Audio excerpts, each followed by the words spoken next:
You should put help is on the way. All right. You go back. So just an update on tourniquets, because there's a lot from the AOR end. The bottom line is that tourniquet use is something that is dependent on the surgeon and the surgery being performed.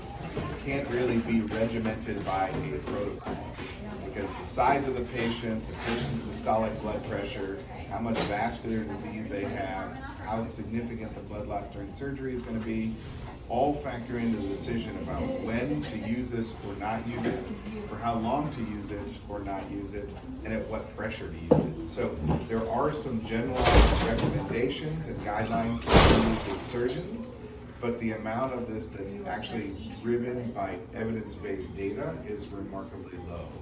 And in the absence of data, people make recommendations and write down protocols, but then these things start to deviate a long ways from actual science or best practice. So just to review a couple of things. First of all, there's a reason why every tourniquet has a red and blue, okay? Red, right, okay?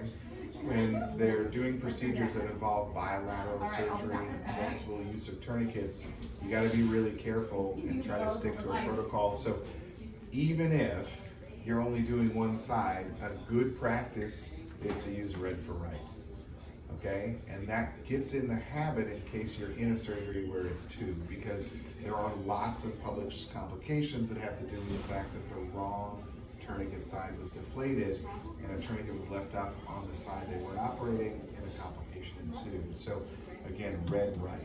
The second thing is that there's two settings on a tourniquet for a reason. The pressure doesn't need to be the same pressure all the time, and the time doesn't need to be the time all the time.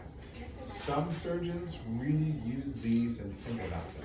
Others have just done it the same way every time, always, and don't vary. That second approach doesn't make a lot of sense. If you have a 90-year-old and the anesthesia has their blood pressure at 100 systolic, you don't need to be setting this tourniquet up to 300. That's putting undue pressure on skin, on the nerves that go through the leg, just to try to minimize the amount of blood that's going through. Remember, blood goes in via pump from the heart, goes out via the use of muscles and contraction. So we have a systolic blood pressure that has to do with how much force is pushing the blood in, and that's what the tourniquet's about. So deciding what setting to put this on has to do with what's the blood pressure of the patient to help minimize it. Again, if you choose a number that's too low, or the patient's blood pressure rises during surgery because of any number of factors, then you can always start anew. You can deflate the tourniquet, exsanguinate the leg, raise the tourniquet again, and set a new setting.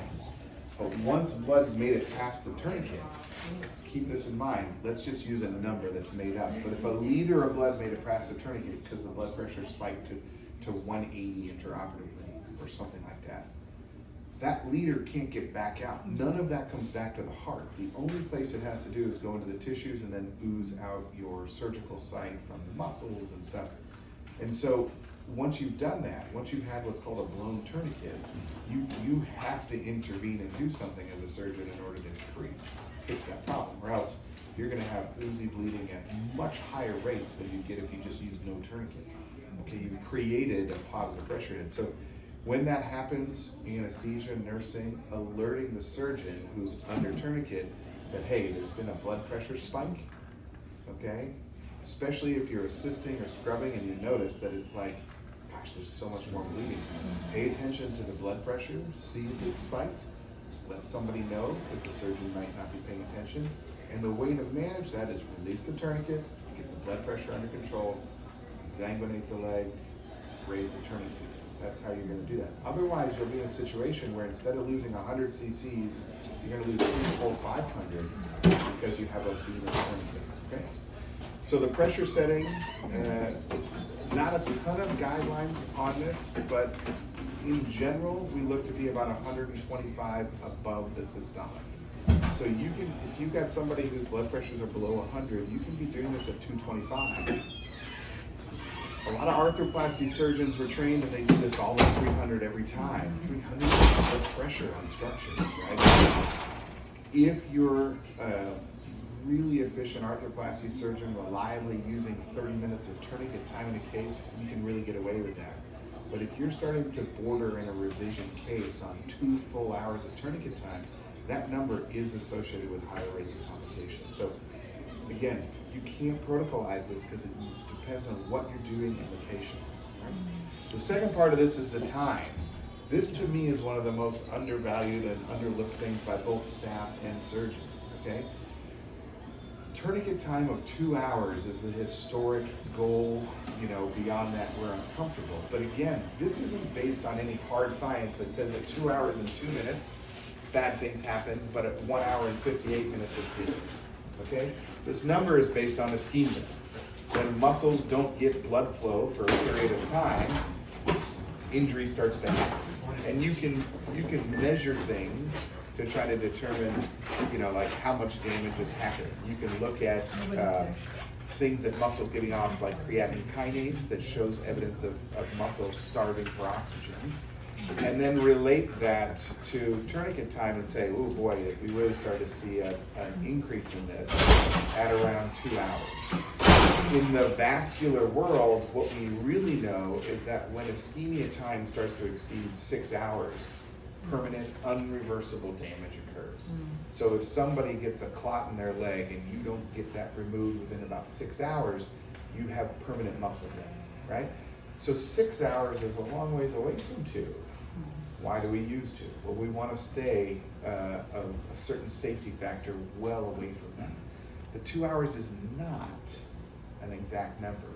Some people say, hey, maybe an hour is when we don't start to see any rise in creatine kinase, so we should all be doing this in an hour. But the fact is, many of our procedures can't be completed in an hour, and the risk of significant blood loss versus the risk of muscle damage are outweighed by, hey, 2 hours is okay and safe.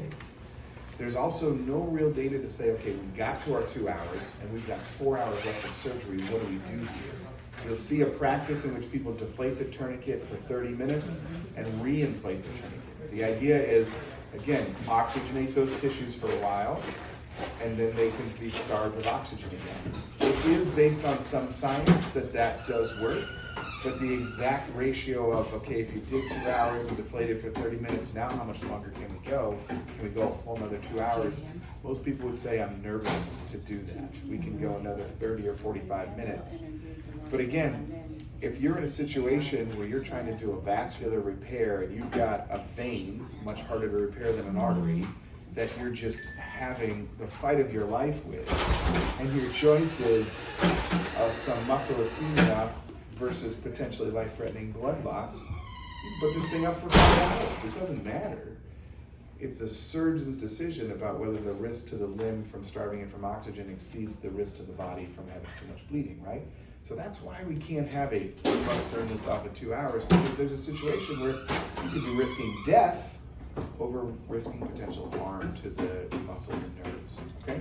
So when it comes to this time, one of my best practices is that it never be set for the maximum length of time that you're willing to keep it up. So if you're comfortable at 2 hours, don't put a tourniquet up for 2 hours, because you get no warning. A funny thing happens during surgery, it's called relativity. You lose track of time, right? So Einstein said, to understand what relativity is, he said, talk with a beautiful woman for a minute, it'll seem, for an hour, it'll seem like a minute. Sit upon a hot stove for a minute, it'll seem like an hour. And that's exactly what happens in surgery. You're in there and you're going, and it doesn't seem like an hour's gone by. I set my tourniquet time for 60 minutes to start every case no matter what. That tells me when I'm halfway through my thing. And if I'm getting there and I'm like, wow, I'm not halfway through my surgery. Like, I have been diddling around with this one fracture fragment, I can't get it to go. And it's been 60 minutes and I'm like, I have the hardest part of surgery I haven't even gotten to yet. It's time for me to pick up the pace. Or it's time for me to go do that other part which I really need under tourniquet with a clean field. I can come back to this later, right? And so I prefer to set for 60 minutes. And then another thing I do for my own pacing is that when we raise it again, it's in 30-minute increments. I'm gonna get another 30-minute warning before I'm at the end of my coming tourniquet time. And then when it gets to 2 hours, it's coming down. That's my best practice, but utilization of this time matters. So when you're doing this, make sure to check that, you know, a reasonable amount of time has been set and a reasonable amount of pressure. And then finally, we change cases, we do over. You got to make sure to reset, right? So just, if this thing doesn't get turned on and off, and it doesn't get reset, you go to the plate and it's already measured that, hey, this was up for 60 minutes. It doesn't know that the case is you have a new patient. And so that's something you want to be sure of, okay? So the basics of this are communication. It should be an open conversation that you guys are a part of, but providing information and just opening up for a question about, hey, how would you like to manage this? And the surgeon gets to decide what to do. But again, reminding them where they're at in the case, how much time has passed, what a change in blood pressure has happened. These are all ways that you can really help improve the care of the patient, right? You suddenly are in there and you've been suctioning and now it's like, whoa, this is bleeding like crazy. Look over the curtain, check that systolic blood pressure, notify the team. Right? Anybody have any questions about tourniquets? All right. Just on the cuff. On the cuff. Oh. How overlap. Overlapping. Yeah, a couple of things on the cuff. So you will see that this cuff, okay, which is supplied by Zimmer, I think, right? Yeah. So you'll see that the Zimmer cuff has nothing inside it. This is just a cuff with tube. When you buy the Stryker cuffs, they come with a stockinette inside. Just to be crystal clear, that stockinette exists because of your all's practices.